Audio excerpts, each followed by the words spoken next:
Bueno, continuando entonces, invitamos a la siguiente mesa que coordina el licenciado Leandro Bebacua.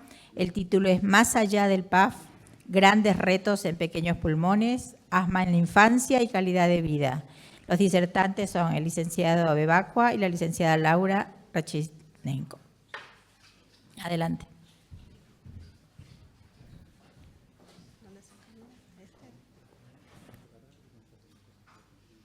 Bueno, ¿qué tal? Buenos días. Mi nombre es Laura Resnichenko. Hoy estoy acá junto a mi colega, licenciado Leandro Bebacua, para hablar sobre cuestiones relativas más que nada a la subjetividad y a la salud mental en la población infanto-juvenil con asma.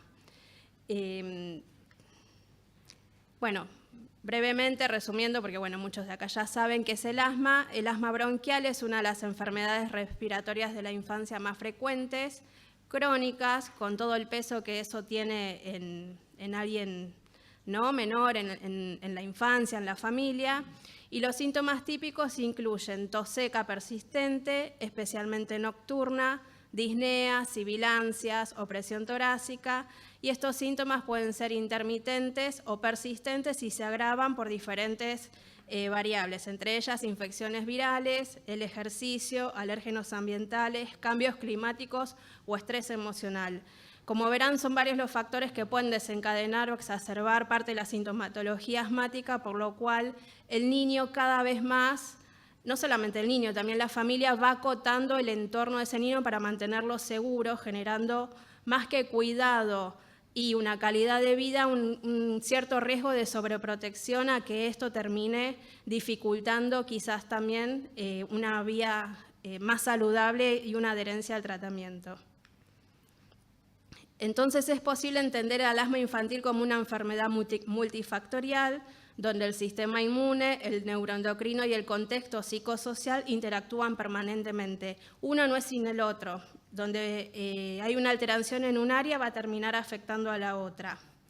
Y dentro de estos aspectos podemos encontrar como elemento fundamental el estrés crónico. Sabemos que el estrés crónico altera parte de la función inmunitaria a través del eje hipotálamo-hipófiso-adrenal, lo cual potencia la inflamación. Y esto impacta en la calidad de vida, ¿no? No solamente esta cuestión de estar sintiendo preocupación constante o estar en situación de peligro, sintiendo que su vida corre riesgo, sino todo lo que conlleva a nivel orgánico. Hay diferentes tratamientos. Hay uno que es un enfoque escalonado vinculado al uso de broncodilatadores de acción corta y, si no, broncodilatadores de acción prolongada. No soy médica, soy psicóloga, pero entiendo esto que tiene que ver quizás con medicación de rescate y medicación que tenga que ver con prevenir y minimizar los síntomas a corto, mediano y largo plazo. ¿Qué podemos encontrar generalmente, ¿no? Porque esto siempre es el caso por caso, es el niño por niño y familia por familia, así como a grandes rasgos, la personalidad de un niño con asma tiende a estar en un estado emocional que varía, y los más comunes es el aislamiento, ¿no? Porque esta cuestión de estar en un estado de no poder respirar lo lleva no solo a él, la familia también, ¿no? Intenta que se quede quieto, que no se mueva, que no haga deporte, que no vaya a un cumpleaños, que no haga sus actividades de la vida diaria, y esto lo lleva a que cada vez más se aísle. Temor, preocupación, claro está, si alguien no puede respirar, cómo eso va a impactar, ¿no? en la salud mental de uno y en el entorno. Y cada vez ese contexto y ese espacio se va haciendo más chiquito porque se van restringiendo cada vez más las actividades, ¿no? de ese niño, esa niña o ese adolescente. Hay una preocupación constante por la muerte y dudan de sus habilidades físicas. ¿Por qué? Porque por lo general se les dice o se escucha en ámbitos quizás escolares, bueno, que no haga deporte, que no corra, que no se agite. Entonces esto lo deja un lugar de menos con respecto al grupo de pertenencia, al grupo de pares, y siente que no va a poder, con su enfermedad, con sus cosas, ni siquiera va a ser aceptado por el grupo. Entonces esto lo que le ocasiona es problemas de autoestima, inseguridad y sentirse de que no es capaz. También cuando hay exacerbaciones de sintomatología en niños con asma, suele haber hospitalizaciones recurrentes con todo esto, ¿no? Con lo que implica en un niño sacarlo de su entorno, de su hogar, para que quede hospitalizado, con toda esa carga emocional que implica, ¿no? para el paciente. Y ausentismo escolar. Este es un gran ítem a tener en cuenta. Un gran estructurante subjetivo del niño, ¿no? En cuanto a la comunicación, la sociabilización y estar en contacto con otros es el ámbito escolar. Y muchas veces no pueden asistir porque están con crisis asmáticas severas, por ende no se los envía, o por ahí no es tan severo y puede concurrir, pero la familia por preocupación, por prevención, por cuidarlo, decide no mandarlo. Y existe una tercera variable que tiene que ver con que muchos de estos niños necesitan de tener en su mochila, en su bolsillo, el PAF, y en los colegios no se permite la medicación a no ser que sea asistido por un adulto como es el padre o la madre. Entonces, muchas veces lo que genera es que el chico, quizás si tiene un buen acompañamiento y de la escuela aceptan esta incorporación de que necesita su PAF, no necesariamente tenga que estar constantemente faltando a clases y eso promueva quizás mejores alternativas para la calidad de vida de este chico sin sentirse de que todo el tiempo queda excluido. Y en el adolescente, el diagnóstico a esta edad puede generarles incertidumbre, temor a los efectos adversos de la medicación, ¿no? Suponiendo que está en esta cuestión del imaginario común, ¿no? De los adolescentes, que eso que van a usar les va a hacer mal porque tiene corticoides, entonces, bueno, los efectos negativos del corticoide a corto y largo plazo, con todo lo que eso les genera, porque también hay mucha falta de información. Y lo que generan ellos es no querer hacer el tratamiento porque se van a sentir también excluidos por su grupo de pares. En muchos casos hay situaciones de burla, de bullying, de exclusión. Entonces quizás o no se juntan con esos pares cuando están atravesando una crisis, no lo dicen, no lo visibilizan y en muchas ocasiones, aún estando con sus compañeros y teniendo quizás una crisis y la necesidad de usar un PAF, no lo hacen para no mostrar esto ante los demás y sentirse juzgado.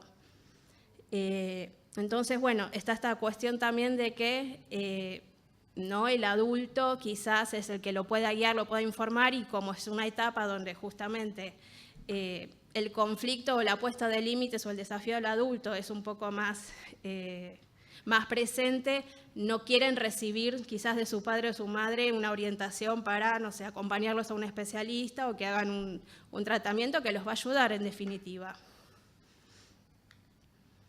Y unas cuantas comorbilidades que podemos ver en general en estos casos es ansiedad, la preocupación constante de sentir de que esta falta de respiración o este aislamiento o esta tos persistente los va a llevar cada vez a un proceso de más deterioro o sentir que con cada falta de aire se pueden morir, porque es a veces lo que manifiestan en varias oportunidades, ¿no? Estos niños o estos adolescentes, y eso genera una ansiedad constante. Y lo que genera esta ansiedad como efecto, a veces como causa y como efecto, que estos síntomas de asma, se terminen generando por la ansiedad, y la ansiedad a veces termina generando asma. Entonces, bueno, a veces es un ciclo difícil de romper y un ciclo difícil de identificar. Y lo que sucede a veces en las familias es como, bueno, por las dudas, como está nervioso o como está triste o como está desregulado emocionalmente, por las dudas le hacemos un PAF para que no le agarre un broncoespasmo, generando a veces una dependencia que no es necesaria. La angustia de separación, esto que decía antes, el entorno de la familia termina siendo como un entorno seguro para ese niño, porque ya saben las pautas que tienen que seguir para el tratamiento, cuáles son los gatillantes para que su situación ante las crisis de asma no se activen. Entonces, por lo general, son niños los cuales no recurren a otros entornos sociales. Bueno, no van a un cumpleaños, no hacen deporte, no van a la casa de un compañero. Y la angustia está del lado del niño y también está del lado de los padres, porque sienten que si no están al cuidado les puede pasar algo y ellos no van a estar ahí para poder acompañarlos. La depresión, esto va de la mano con todo lo que venimos hablando, ¿no? Porque si alguien está excluido de sus grupos de pares, de sus lugares de uso cotidiano, de la escuela, de las actividades que le gustan, generalmente va a producir un cuadro depresivo, ¿no? Porque no hay motivación, no hay algo ahí que genere un disfrute. Todo el tiempo está el temor, está la angustia, está el miedo. No hay lugar para otra cosa. Entonces, cada vez el contexto se va achicando más, ¿no? Y queda todo adentro de la casa, prácticamente, encerrados. Trastornos del comportamiento, esto que también veníamos hablando, ¿no? En relación a que, estoy cansado de hacer tratamientos, entonces hago lo que tenga ganas, o todo lo contrario, son muy dóciles o sumisos quizás a cuestiones en relación a lo que los padres le indican que tienen que hacer, y termina generando una sobreadaptación de su conducta ante los demás, que son niños que por ahí se los ve en la consulta que dicen, yo usé el PAF, yo vengo haciendo las cosas bien, yo no corrí, no me agité. Y un niño está con toda la capacidad exploratoria y de caminar, de jugar, de correr, y sería interesante que diga, sí, corrí, me agité, pero no importa, usé el PAF. Se ve todo lo contrario, ¿no? Son chicos más bien temerosos de salir al mundo y explorar. Y las fobias, obviamente, empieza a generarse todo un entorno de miedo, y cada cosa puede ser un causante o un gatillante de un síntoma de asma. Entonces, cada vez más se va acotando todo lo que ese niño o ese adolescente puede ir eligiendo. Gracias. Sigue mi compañera.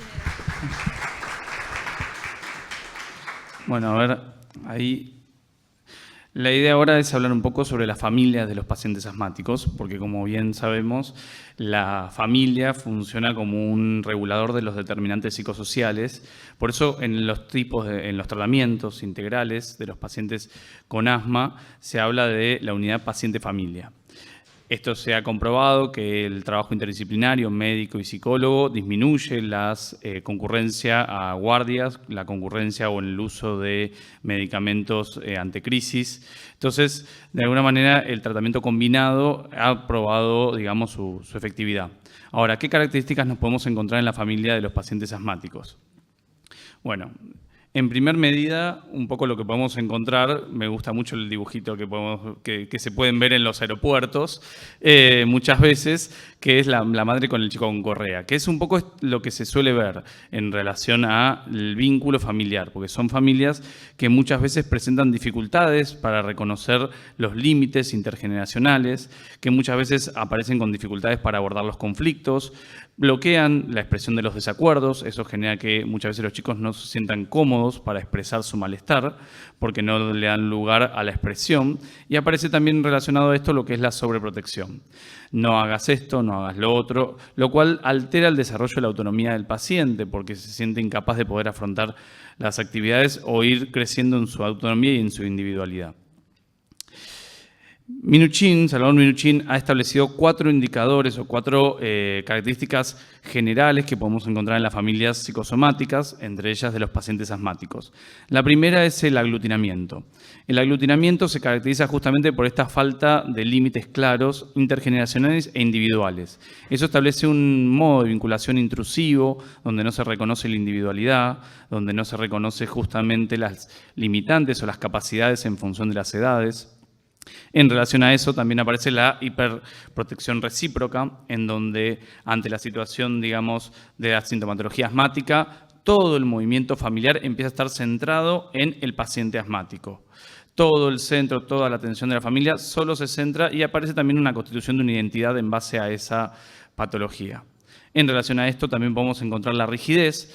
La rigidez es muy común verla en relación a las dificultades que tienen estas familias para recibir justamente indicaciones externas. ¿Qué es lo que suele ocurrir? Concurre la familia con el paciente asmático infanto-juvenil, se le indica un tratamiento, obviamente funciona al principio, pero ¿qué pasa? El chico vuelve a tener una crisis de asma al tiempo. La familia, en vez de entender que esto es propio de un proceso o que incluso el asma es crónico, por lo cual puede haber crisis a futuro, cambia de médico y va a otro médico justamente. El otro médico no sabe lo que pasó con la anterior situación, vuelve a repetir procedimiento y así son familias que van cambiando de médico en médico sin sostener un tratamiento, digamos, o evaluando las características específicas del paciente. Y por último, lo que podemos encontrar en relación a esto justamente es la falta de resolución de conflictos. Son familias que se les dificulta lo que es el afrontamiento y la tolerancia ante la frustración y ante el estrés y, como bien decía la colega, ante la ansiedad o ante, mejor dicho, la sintomatología asmática del paciente, ellos mismos se angustian y empiezan a realizar diferentes tipos de actividades que en vez de contener al paciente, más bien se desentienden o se alejan por el monto de angustia que les genera.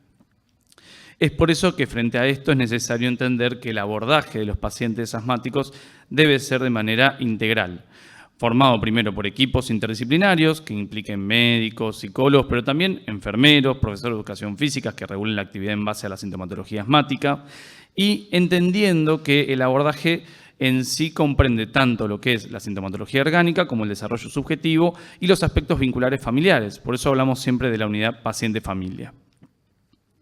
Dentro de los modelos de abordaje psicoterapéuticos integrales que podemos encontrar actualmente son lo que es la teoría cognitivo-conductual de tercera generación, ¿sí?, de conciencia plena, de prácticas meditativas para regular la respiración. Este tipo de abordaje terapéutico se centra especialmente en la sintomatología de ansiedad que presentan estos pacientes y lo que buscan es tratar de tener una conciencia plena de la situación más abarcativa, disminuyendo de esta manera las percepciones desadaptativas y también enseñándole a los pacientes y a la familia todo lo que son las prácticas meditativas, de respiración, todo tipo de actividades o de reguladores del sistema parasimpático y del sistema cardiorrespiratorio, con el fin de disminuir justamente la respiración, tener un mayor control, activar el sistema parasimpático y de esa manera no solamente disminuir el episodio de ansiedad, sino también tener una mejor respuesta ante las situaciones de estrés. Como hablábamos de la unidad paciente-familia, los siguientes abordajes están ligados justamente a un pensamiento también vinculado o donde la familia también participa. El abordaje sistémico entiende a la familia justamente como un sistema intervinculado, ¿sí?, entre todos sus miembros. En este sentido, lo que se entiende en la patología asmática es que el paciente infanto-juvenil se convierte rápidamente en el centro de atención de la familia. Y esto genera una identidad en el paciente. Y también genera o evita que se produzcan resoluciones de conflictos entre los miembros de la familia. De alguna manera, el paciente pasa a ser el centro de atención y los vínculos entre los demás miembros de la familia pasan a estar mediados por el paciente. Eso hace que se genere mucha resistencia también a que el paciente cambie de lugar, o sea, que el paciente deje de ser el paciente asmático porque lo cubre de los conflictos entre otros miembros. Parte del abordaje sistémico justamente se centra en poder quitar esa posición del paciente infanto-juvenil del lugar de centro y favorecer en el entorno familiar los conflictos entre los diferentes vínculos con el fin de poder resolver las situaciones. Por último, tenemos la terapia multifamiliar, que es de abordaje psicoanalítico. En esta se concibe a la patología asmática producto justamente de una interrelación intrusiva, patógena, caracterizada por la falta de tolerancia y empatía.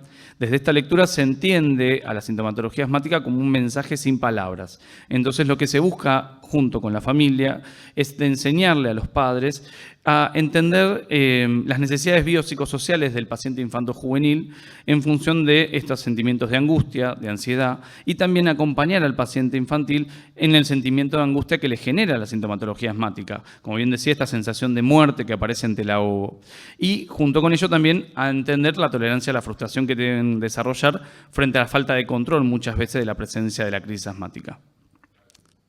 Bueno, en función de esto, lo que se busca justamente es generar espacios de comunicación entre los diferentes profesionales para poder obtener una lectura integral del paciente y junto con ello desarrollar estrategias cooperativas, en donde la intervención no sea una estrategia individual de cada profesional, sino que sea un abordaje integral de toda la situación, no solamente de la sintomatología orgánica, sino también del desarrollo subjetivo del paciente, como también de los aspectos vinculares a nivel intrafamiliar. Bueno, muchas gracias.